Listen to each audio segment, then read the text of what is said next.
Saviez-vous que le plus célèbre symbole français est né d'un jeu de mots génial? C'est le coq gaulois, cet oiseau fier qui orne les pièces d'euros et le maillot de l'équipe de France.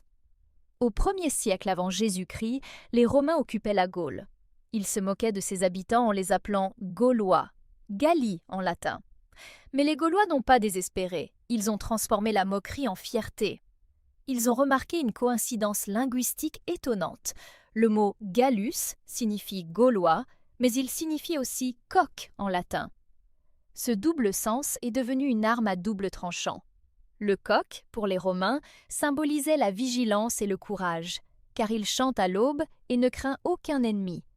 Dès le Moyen Âge, le coq devint un symbole chrétien représentant le repentir de Saint Pierre et le renouveau de la foi. Mais le véritable saut s'est produit pendant la Révolution française de 1789. Quand les révolutionnaires ont eu besoin d'un symbole incarnant l'esprit du peuple français, ils se sont souvenus de cette vieille coïncidence linguistique. Le coq allie le cri audacieux et la fierté de soi, les mêmes qualités que la Révolution elle-même. Au XIXe siècle, la Troisième République a officialisé ce symbole. Le coq est apparu sur les pièces de monnaie et les timbres-poste.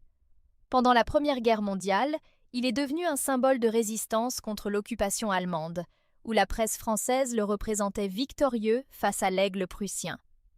Aujourd'hui, le coq gaulois est partout, sur les maillots sportifs, dans les armoiries de l'État et même sur les briques de lait des écoles. C'est une transformation incroyable d'un simple jeu de mots en une identité nationale millénaire.